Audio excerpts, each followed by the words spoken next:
I've been going back and forth about how to start this video, and I think the easiest thing to do is just come out and say, I don't feel like sewing.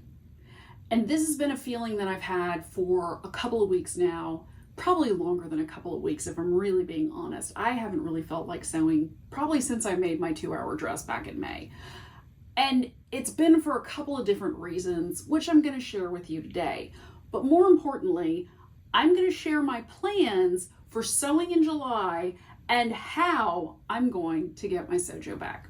It's really hard for me to admit that I don't feel like sewing when I've got a sewing channel, and my whole purpose of creating this channel is to inspire you to sew and to make you feel like you can do it and, accomplish your sewing dreams and all of that good stuff. And the reality is I've kind of been in this slump, for lack of a better word, and it started probably back in May, and it's just been really, really hard to shake.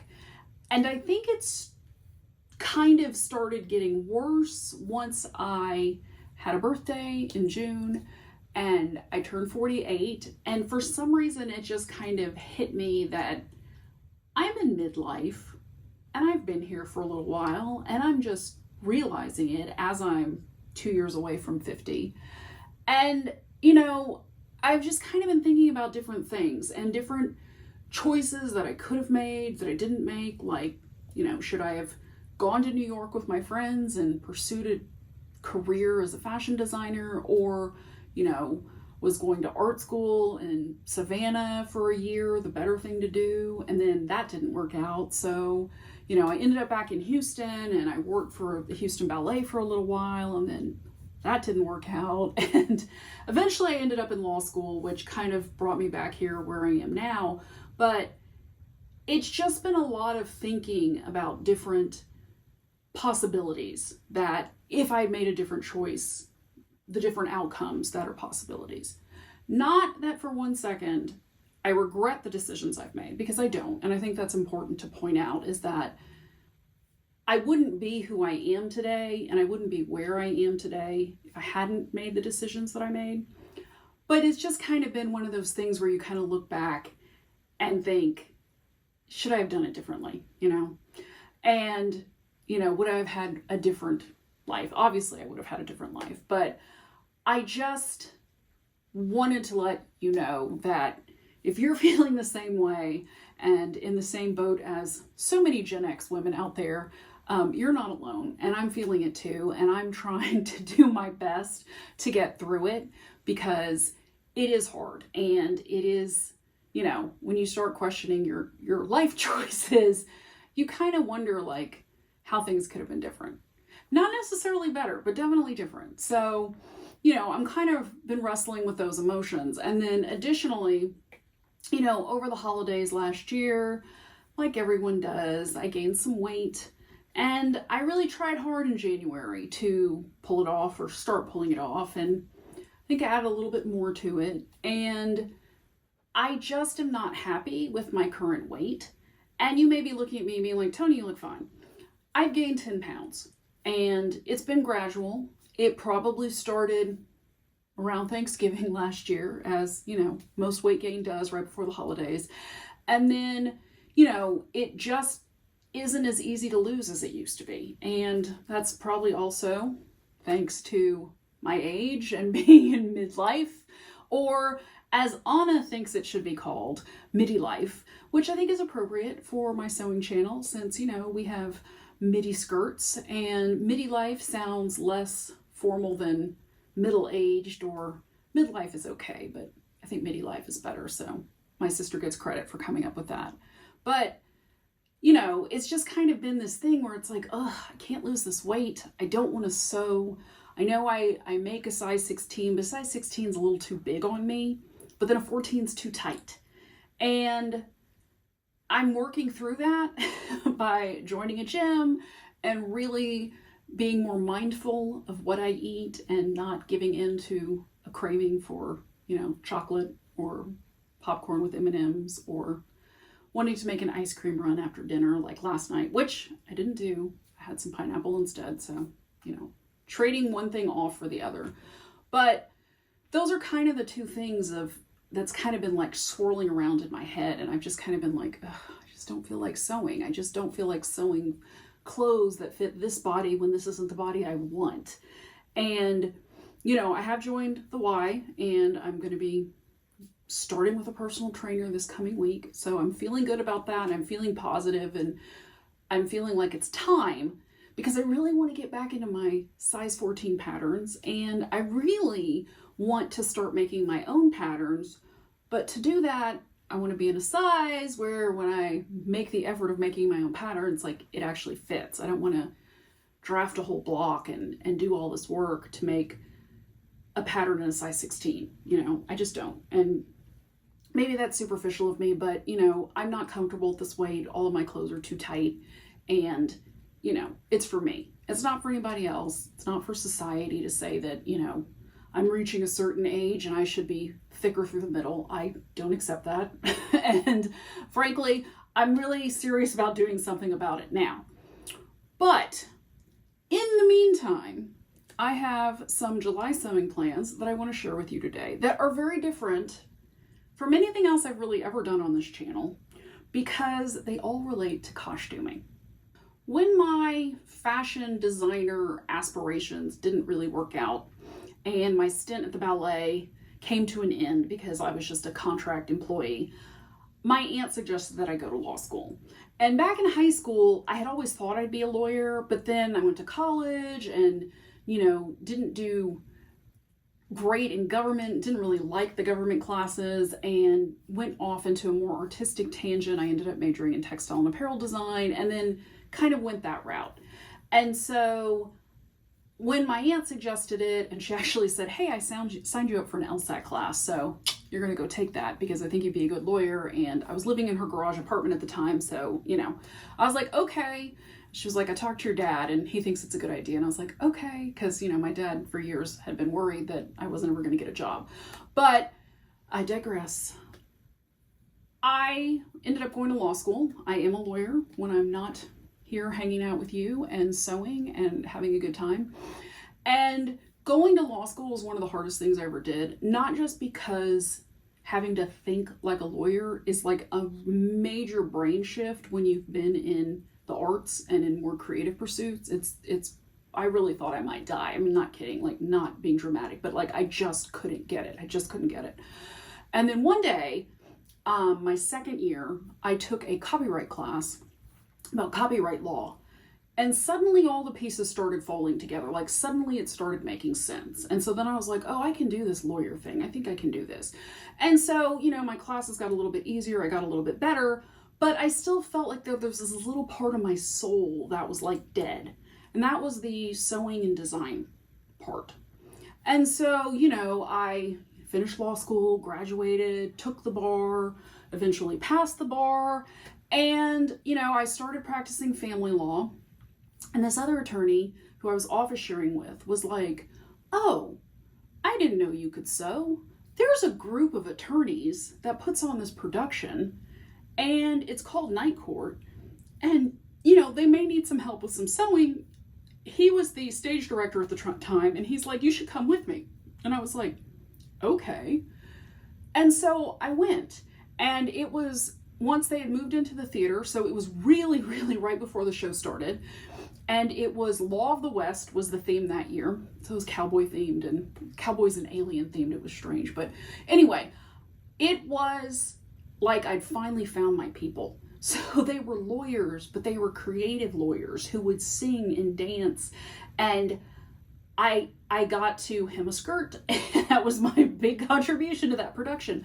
But since then, and I have helped with the costuming. And, I've made different costumes over the years. I actually have been on the stage singing and dancing and performing. And it really was an unbelievable time and an unbelievable thing to do over many years. I think it's been 14 years since I first started and helped with costuming. And now we're coming back around. So that is my plan for July. I'm not going to sew for myself. I'm going to sew for other people, and I'm going to be sewing some costumes. And that is what I want to share with you today. So past topics have included such scripts as legal fairy tales, laws in space, Texas Law and Order, which was my comeback after I took a 4-year break from costuming. And my favorite most recently was in 2018, I believe. It was Clash of the Counselors. I got to design the costumes for all of the Greek gods, and I really consider that some of my finest costuming. Not just because they looked spectacular from the stage, but also because at the time I was in a job I hated. I was doing civil litigation, and I was billing 40 hours a week, and like it was soul crushing, boring, reading medical records all day long on a computer, not going to court. And then I'd come home, I'd go to rehearsal because I was actually in that show. And then I'd come home from rehearsal at 10 o'clock at night, and I would sew from about 10:30 until about 1:30, 2 o'clock in the morning. Every day for 6 weeks, because that's the duration of the rehearsal. And then we moved into the theater and put on the show. And I remember that it was late one night, and I was draping a costume on my dress form, and I was thinking, you know, this is the one thing I love so much that I would do it in the middle of the night without sleep, knowing I have to get up and go to work for 9 o'clock in the morning, and I'm still happy because I love this so much. And that was kind of like the seed, which probably got planted that year, of leaving that job, going back to my current job in traffic, and looking for more creative outlets, which eventually led to this channel. So I feel like I'm kind of going back to that now. This year we have a new director. The topic, or the headline of the show, it's called, oh shoot, now I've forgotten. What is it called? The Law Files. So it is kind of an X-Files-ish premise, but then there's a lot of Stranger Things thrown in there, and some random sci-fi characters, a couple of random Marvel characters. So it's kind of a mishmash musical parody with, you know, songs from the Beastie Boys and Alanis Morissette, and a few other things mixed in. So it's sure to be entertaining. And, you know, I went to rehearsals on Saturday to take measurements, and I'm actually kind of excited about being part of this again, because, you know, with the pandemic, we didn't do any performances for 2 years. Last year's show was, didn't need costuming because it was just all street clothing. And so I'm excited to be back and be part of the show. And I'm excited about making some costumes because I haven't done that in a while. And I think it's just the boost of creativity that I need to make costumes for other people. I don't have to worry about my personal issues. I can go to the gym in the meantime and work on pulling off some of this weight, and then, you know, create these beautiful costumes to share with, you know, I won't say the world, but at least with most people in Houston in mid-August, and then, you know, make some things that people enjoy wearing. So one of the costumes I have to make is, I have to make 2 alien costumes. Now, the thing about costuming that I like to keep in mind is that, you know, the people in this show are not professional actors and actresses. So you're not dealing with super skinny, beautiful people. You're dealing with normal body types. And when I costume for normal people, I like them to be comfortable in whatever they're wearing. So I have to make 2 aliens, and you would think like, okay, just put them in some, you know, tight form-fitting leotards and, you know, some alien masks or something like that, and you're good to go. Well, these women are adult women. They don't want to wear bodysuits. I mean, and I can't blame them. So what I've come up with is a alien dress. And this is what it looks like. My illustration skills are not what they used to be.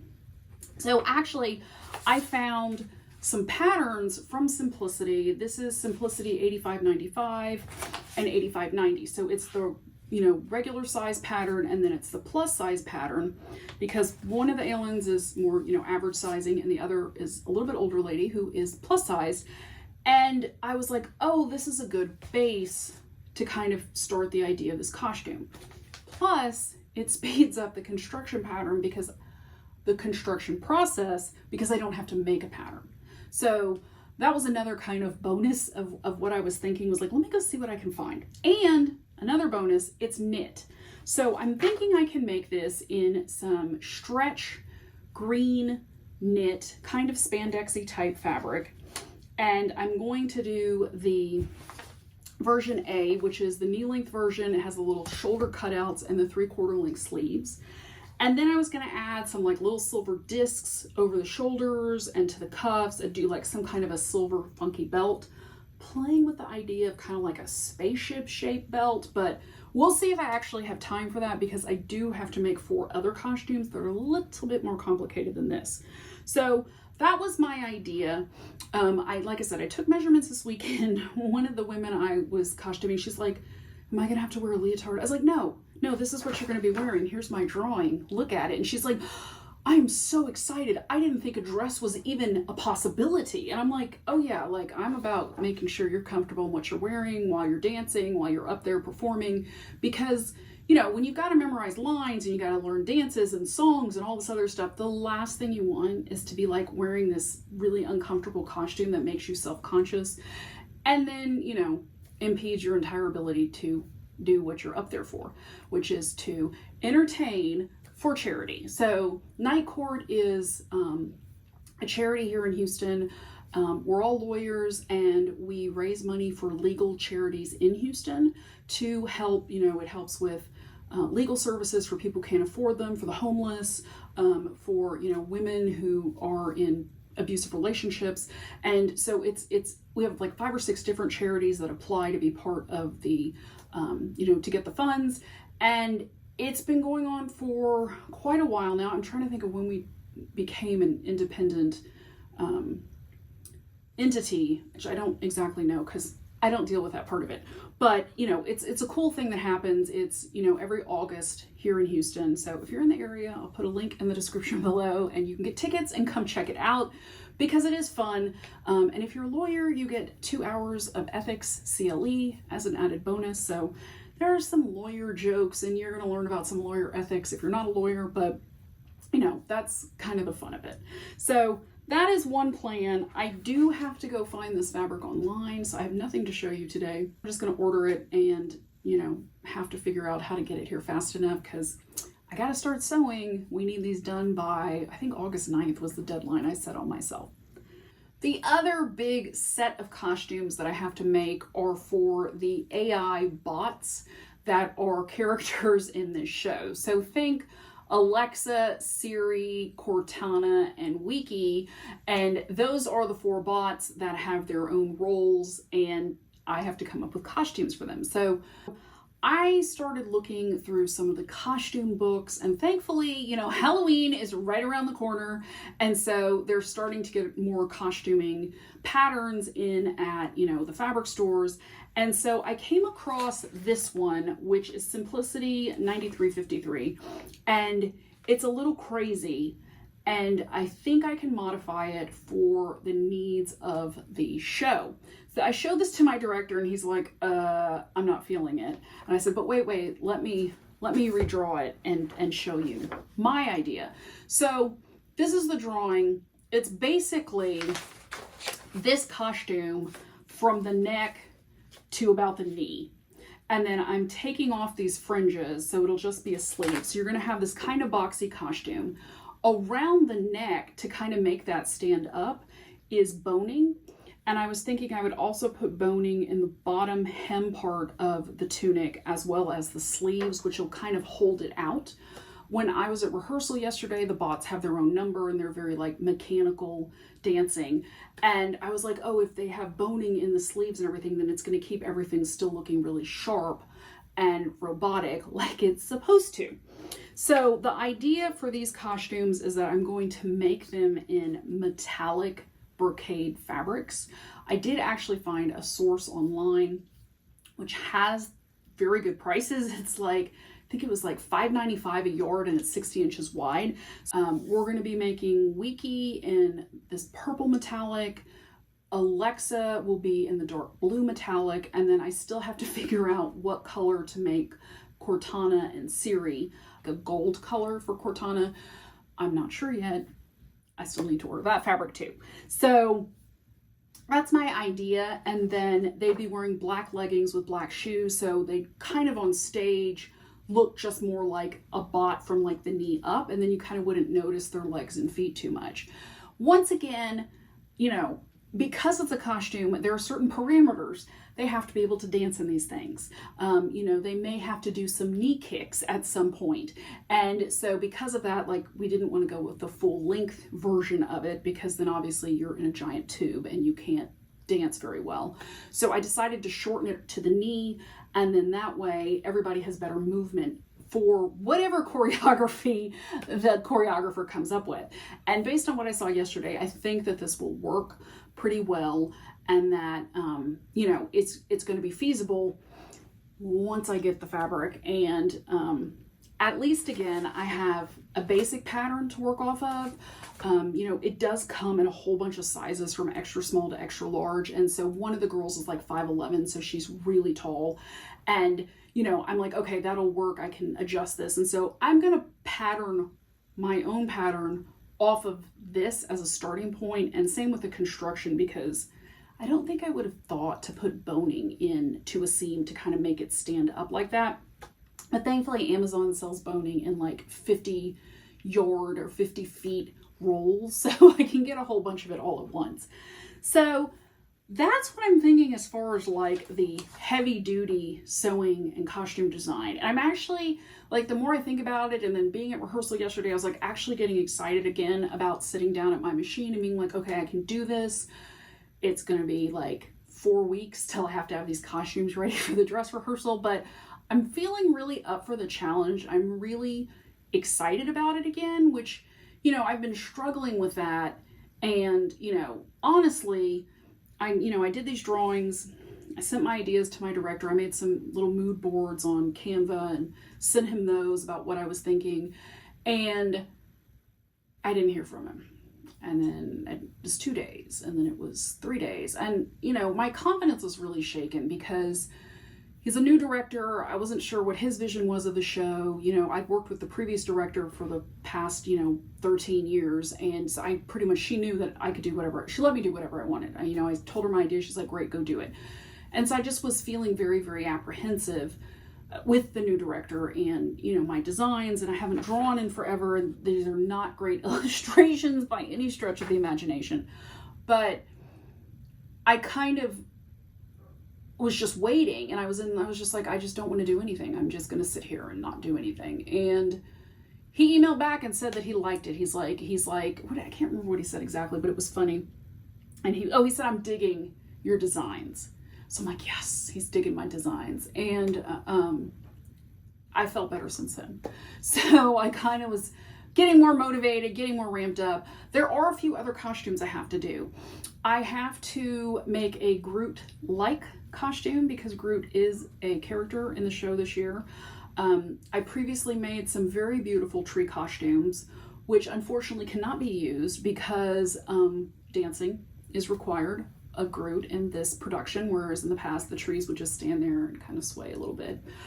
So I have to reimagine this, and I think I can use the tree trunk fabric and reconfigure that so that it's more appropriate for dancing. And I also have to make a costume for Rocket, Groot's sidekick, or maybe Groot's his sidekick, I'm not sure, but not look too raccoony. So we'll see about that. I have some ideas, and then there's a couple of other characters. We have Dave from Space Odyssey, and he's going to be the easiest because I've already got the patches for his costume. And then there's Hal 9000, which thankfully my friend Kevin, who's playing Hal, is also our prop master and set designer. So we're going to figure out how to put a box on his head so he can still hear and deliver lines. So that has its own challenge. And then the last character that I'm really excited about, where I get to make this really cool cosmic looking headpiece that I found on Pinterest. She's like the intergalactic mediator. So she basically comes in, settles all the parties' dispute, and saves the day. And so I'm thinking of putting her in like a Terry Mugler style, like metallic jacket. and then having this really cool like cosmic headpiece on her head, and you know, maybe a brightly colored wig. I've got a purple one if she wants to use it. So those are my thoughts. And thankfully, my director is happy with the way things are going so far. And the people who are going to be wearing these costumes are happy. And in turn, that just gives me a feeling of joy, because I like making costumes people like to wear. And I think that, you know, the colors of the bots are going to be really cool with the rest of the sets.